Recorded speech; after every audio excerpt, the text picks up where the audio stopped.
जय श्री महाकाल आदेश। आज मैं गार्गी वैदिक एस्ट्रोलॉजी में आप सभी का फिर से स्वागत करता हूं। और हमने पिछली बार ज्योतिष में ग्रहों के पंचांग के बारे में पंचांग के विषय में बात की थी। आज हम ज्योतिष शास्त्र के अंदर राशियों के विषय में, ग्रहों के विषय में, शुभ ग्रह और पापी ग्रहों के विषय में, इसके साथ साथ तत्वों के विषय में और बेसिक जो ज्योतिष की नॉलेज होती है उसको इजीली मैं आपको समझाने की कोशिश करूँगा, जिससे आप आसानी से ज्योतिष शास्त्र को समझ सकें और उसको रिवाइज करके आप अपनी स्वयं की या फिर दूसरे किसी की कुंडली आती है आपके पास तो उसका अध्ययन कर सकें। तो आइए अब हम अपने ज्योतिष के इस कार्यक्रम को आगे बढ़ाते हुए आज मैं आपको ज्योतिष की बेसिक इन्फॉर्मेशन देने की कोशिश करूँगा।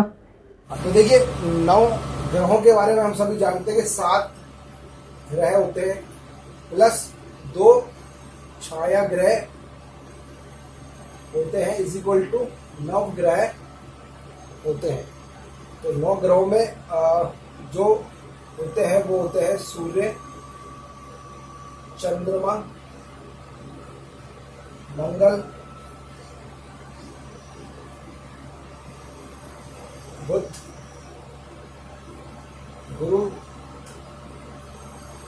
शुक्र और शनि। ये 7 ग्रह होते हैं प्लस जो 2 छाया ग्रह होते हैं वो होते हैं राहु और केतु।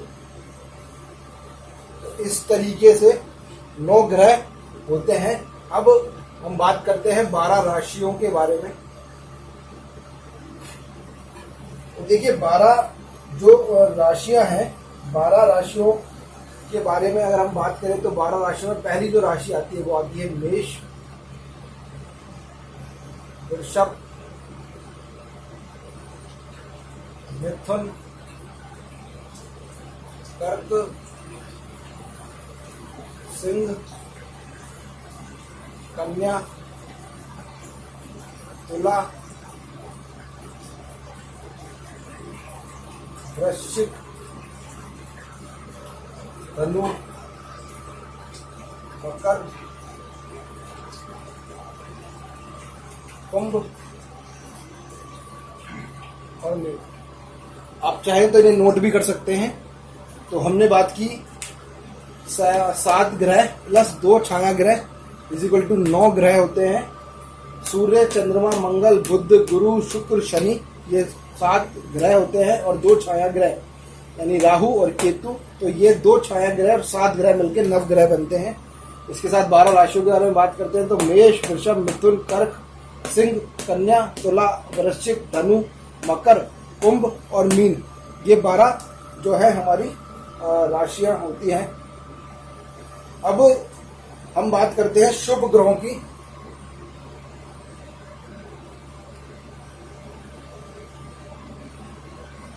शुभ ग्रह और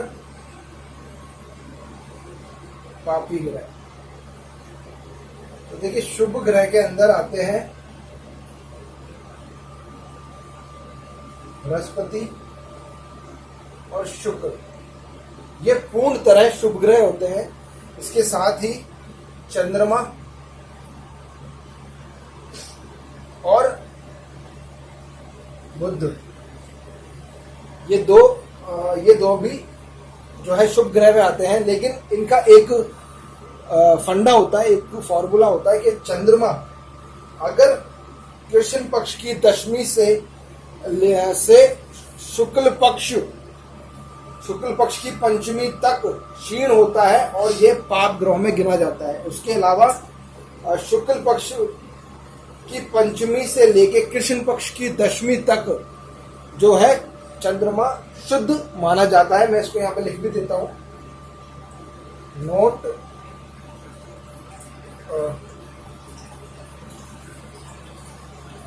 शुभ चंद्रमा शुक्ल पक्ष की पंचमी से लेकर कृष्ण पक्ष की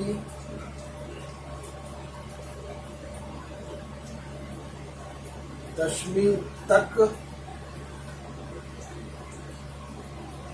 शुभ होता है। बाकी तिथियों में अशुभ होता। अब अगर हम बुध की बात करें तो देखिए, बुध अगर शुभ ग्रहों के साथ होगा तो शुभ होगा, और पापी ग्रहों के साथ होगा तो बुध पापी होगा। तो पापी ग्रह है मंगल, सूर्य, शनि, राहु और केतु। तो अब हमने जाना कि शुभ ग्रहों में आते हैं बृहस्पति, शुक्र, चंद्रमा और बुध। चंद्रमा कब शुभ होता है?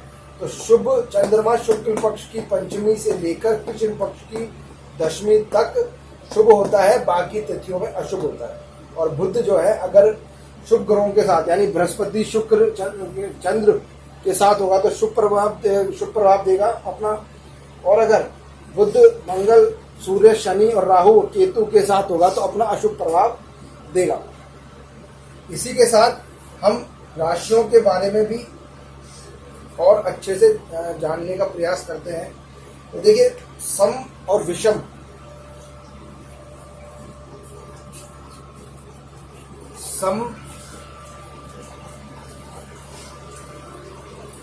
राशियां और विषम राशियां। देखिए, सम जो राशियां होती हैं वो होती है 2, 4, 6, 8, 10 और 12। और विषम राशियों में आती है 1, 3, 5, 7, 9 और 11। यानी 3 राशियां विषम में और 3 राशियां सम में आती हैं। तो इसे जानने का भी बड़ा आसान तरीका है कि सम राशियों में कौन कौन सी राशियां आती है। तो देखिए, सम राशियों में आती हैं वृषभ, कर्क, कन्या, वृश्चिक, मकर और मीन, ये सम राशियों में आती है। वहीं अगर हम बात करें विषम राशियों की तो विषम राशियों में मेष, मिथुन, सिंह, तुला, धनु और कुंभ, ये 6 राशियां विषम राशियों में आती है। इसी के साथ यहाँ पर क्रूर राशियां भी इन सम राशियों को कहा जाता है।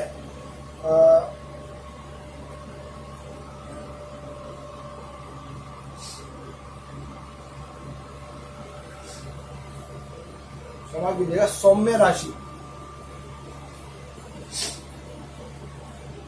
राशि सम राशियों को कहा जाता है, और क्रूर राशि जो है वो विषम राशियों को कहा जाता है।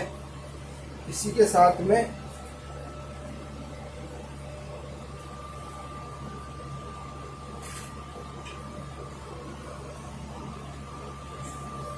विषम राशि पुरुष राशियों में और सम राशियां स्त्री राशियों में गिनी जाती है। तो देखिए, सम राशियां, सौम्य राशियां और स्त्री राशि। सम राशि, सौम्य राशि और स्त्री राशि में 2, 4, 6, 8, 10, 12 यानी वृषभ, कर्क, कन्या, वृश्चिक, मकर और मीन आती है। वहीं विषम राशियों में और क्रूर और पुरुष राशियों के अंदर मेष, मिथुन, सिंह, तुला, धनु और कुंभ आते हैं। अब आगे इस चैप्टर को आगे बढ़ाते हुए हम आगे बात करेंगे इसी के बारे में, राशियों की, और हम बेसिक इन्फॉर्मेशन यहाँ पर जानेंगे अच्छे तरह से इनके बारे में, और हम इन्हें समझने का प्रयास करेंगे। इस बेसिक राशियों के बारे में और इन्फॉर्मेशन लेते हुए मैं आपको एक डायग्राम बना के समझाता हूँ। तो देखिए, 1 पहली, 5वीं और 90, ये इस तरीके से आप उसको नोट कर लें, लिख लें। उसके बाद में 2, 6, 10, इसके आगे इनको पूरा लिखकर चले जाएं। 3, 7, 11, 4, 8 और 12। ये 12 राशियां हमारे पास, 12 जो राशियां हैं हमारे पास आ गई। 1, 2, 3, 4, 5, 6, 7, 8, 9, 10, 11, 12, ये 12 राशियां हमारे पास आ गई। अब इन 12 राशियों में ये जो पहले की शुरू की जो 3 राशियां हैं, यानी पहली, 5वीं और 9वीं जो राशियां हैं, इन्हें कहते हैं अग्नि तत्व की राशि। इसे आप अच्छे से समझें। आगे मैं इसके बारे में आपको समझाऊंगा कि ज्योतिष में इसका किस तरीके से यूज किया जाता है। सेकंड नंबर पे जो राशि आती है वो आती है पृथ्वी तत्व राशियां। उसके बाद में तीसरे नंबर पे जो आती है राशियां वो आती है वायु तत्व, और चौथे नंबर पे आती है जल तत्व। तो देखिए, पहली, 5वीं, 9वीं अग्नि तत्व राशियां होती हैं। दूसरी, 6ठी, 10वीं पृथ्वी तत्व राशियां होती हैं। तीसरी, 7वीं, 11वीं वायु तत्व राशियां होती हैं। चौथी, 8वीं और 12वीं जल तत्व राशियां होती हैं। इसी के साथ इसको मैं आपको और अच्छे तरीके, देखिए जैसे मैंने आपको पिछली बार समझाया था, पिछली बार से मेरा मतलब है, अभी मैंने आपको थोड़ी देर पहले इसी वीडियो में एक चीज समझाई थी कि विषम राशियां और क्रूर राशियां और सौम्य राशियां, पुरुष राशि, स्त्री राशि। अब देखिए यहाँ पे 1, 5 और 9 ये विषम राशियां हैं। 2, 6 और 10 ये सम राशियां हैं। 3, 7 और 11, जैसा कि मैं यहाँ पे लिख के बता देता हूँ आपको, हमने बात की थी 1, 3, 5, 9 और 11 और 1, 7। इसी के साथ हमने यहाँ बात की थी 2, 4, 6, 8, 10 और 12। तो हमने बात की थी कि ये जो है ये विषम है, ये सम राशियां हैं। और यही हमने इसी टॉपिक में बात की थी कि ये जो होती हैं ये क्रूर और ये सौम्य राशियां होती हैं। और इसी के साथ हमने ये पुरुष और ये स्त्री राशि होती है। तो अब इसी को आप यहाँ लगा लीजिए। देखिए 3, 7, 11, 3, 7 और 11, तो ये जो है ये भी विषम राशियां हैं। और 4, 8, 12, 4, 8 और 12 ये सम राशियां हैं। अब सम विषम हो गया, क्रूर और सौम्य लिख दीजिए आप यहीं पे। तो देखिए 1, 5, 9, 1, 5, 9 क्रूर, और उसके बाद क्या बचा, उसके बाद में 1, 5, 9 लिख दिया हमने। 3, 7, 11, 3, 7, 11 ये भी क्रूर है। बाकी जो बची वो सौम्य राशियां हो जाएंगी। तो ये सौम्य और ये भी सौम्य। इसी तरीके से फिर से हम यहाँ लिख देते हैं। तो देखिए ये पुरुष और ये पुरुष, ये स्त्री राशि। क्यों? तो देखिए 2, 4 दोनों सम राशियां हैं, जो सम राशि है वही स्त्री राशि है। ठीक है, इसके साथ साथ अब हम इनके वर्णों की बात करते हैं। ज्योतिष शास्त्र के अंदर 4 वर्ण बताए गए हैं, क्षत्रिय वर्ण, वैश्य वर्ण, शूद्र वर्ण और ब्राह्मण वर्ण।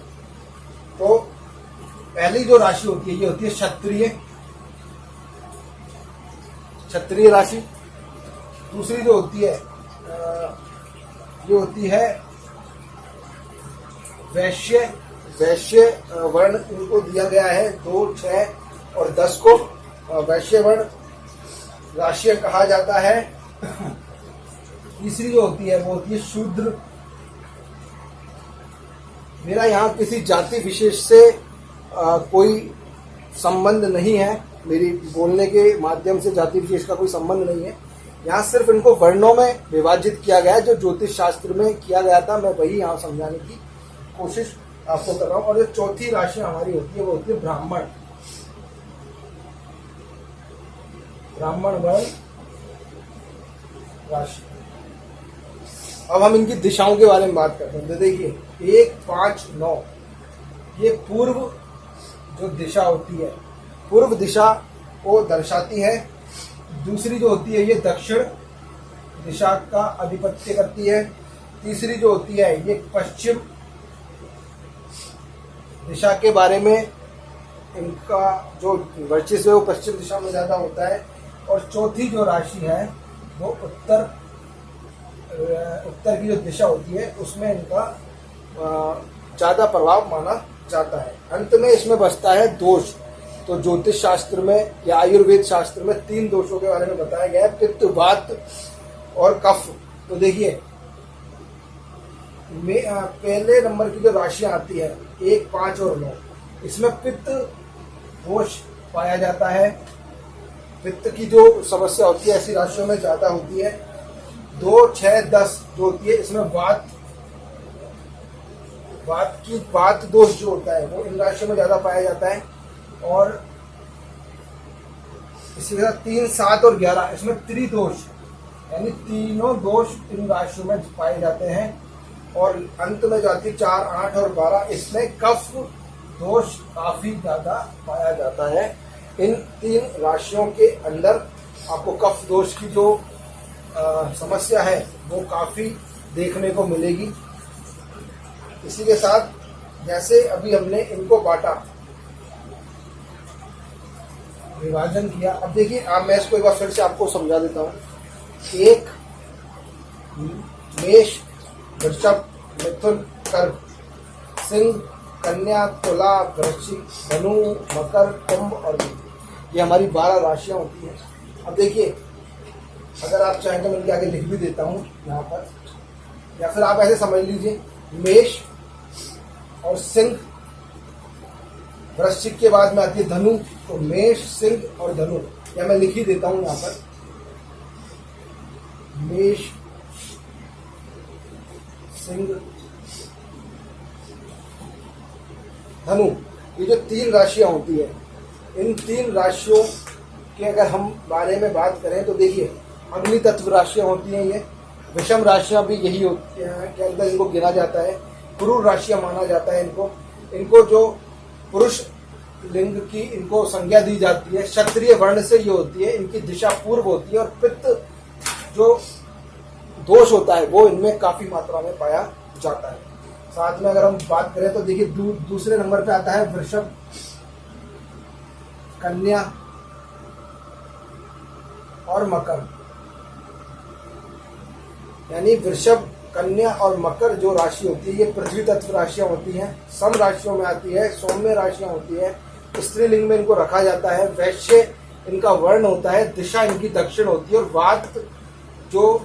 वात का जो दोष होता है वो इनमें पाया जाता है।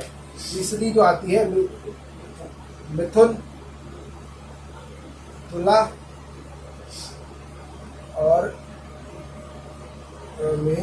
और कुंभ। तो उसी तरीके से इनमें भी वायु तत्व होती है। ये राशियां विषम राशियां होती है, क्रूर राशियां मानी जाती है। पुरुष लिंग में इनको रखा जाता है। शुद्र इनकी वर्ण होता है इनका, शूद्र वर्ण में ये आती है। पश्चिम इनकी दिशा होती है। त्रिदोष यानी तीनों दोष इनमें पाए जाते हैं। चौथे नंबर पे आती है कर्क, वृश्चिक और मीन।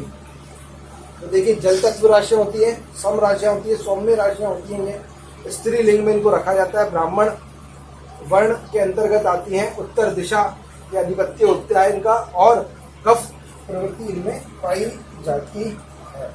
अब हम अगर इनके स्वामियों की बात करें तो मैं आपको एक बार इनके फिर से स्वामियों के बारे में बता देता हूं। तो देखिए 12 राशियां होती है, 9 ग्रह होते हैं। तो इनमें से 2 ग्रह छाया ग्रह होते हैं। तो बचे कितने? 7 ग्रह। इन 7 ग्रहों को हम 12 राशियों में डिफाइंड करते हैं। तो सूर्य जो है, एक राशि सूर्य को मिलती है सिंह, और चंद्रमा को भी एक राशि मिलती है कर्क। अब बच जाती है 5 राशियां।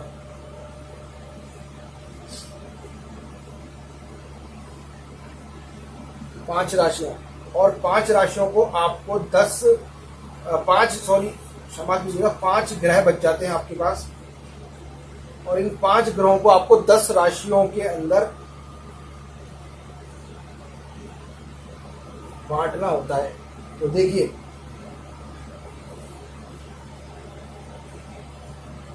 मेष और वृश्चिक, यहाँ पे मैं इनके अंक भी लिख देता हूँ। 1 पहले नंबर की राशि और 8वें नंबर की राशि। उसके बाद दूसरे नंबर की राशि और 90वें नंबर की राशि।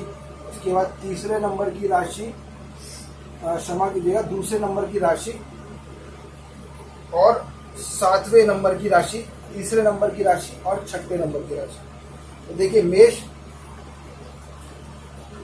वृषभ, 7वें नंबर की राशि होती है तुला, तीसरे नंबर की जो हमारी राशि होती है मिथुन, और 6ठे नंबर की राशि होती है कन्या। इनके जो स्वामी होते हैं, मेष और वृश्चिक के स्वामी होते हैं मंगल,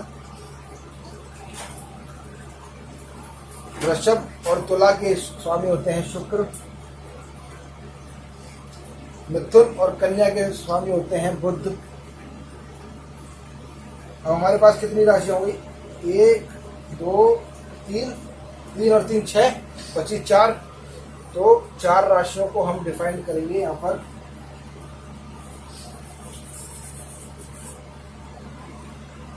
तो देखिए 8 तक हमने लिख ली थी, 1 2 3, और चौथे नंबर पे कर्क राशि आती है और 5वें पे आती है सिंह। तो 6 7 और 8। अब 90वें नंबर की राशि और 12वें नंबर की राशि, 10वें नंबर की राशि और 11वें नंबर की राशि। तो देखिए 90 नंबर पे जो राशि आती है धनु, और 12वें नंबर पे आती है मीन, 10वें नंबर पे राशि आती है मकर, और 11वें नंबर पे आती है कुंभ। इनके जो स्वामी होते हैं इसके होते हैं गुरु या बृहस्पति, और इसके स्वामी होते हैं शनि। इस तरीके से 12 राशियां होती हैं जिनको डिफाइंड, 12 राशियों को 7 ग्रहों के अंदर बांटा जाता है। सूर्य के पास एक ही राशि होती है सिंह। सिंह राशि के स्वामी सूर्य होते हैं, कर्क राशि के स्वामी चंद्रमा होते हैं। तो इनके पास सिर्फ एक ही जो राशि, एक ही राशि इनके पास होती है।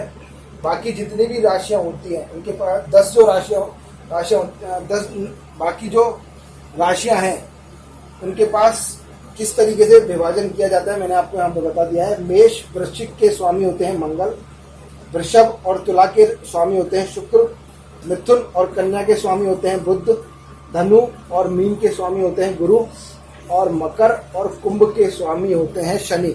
इस तरीके से 12 राशियों को यहाँ पर जो है बांटा जाता है। आगे अगली बार हम जैसे इस बार हमने राशियों के बारे में, उनके तत्व, सम विषम, कुरु राशियां के सौम्य राशियां हैं, उनके लिंगों के बारे में, वर्णों के बारे में, दिशाओं के बारे में बात की। अगली वीडियो में हम उसी प्रकार ग्रहों के बारे में ये सभी इंफॉर्मेशन, इन सभी विषयों पे बात करेंगे। आज के लिए इतना ही। मेरा चैनल अगर आप सभी को अच्छा लगे तो आप इसे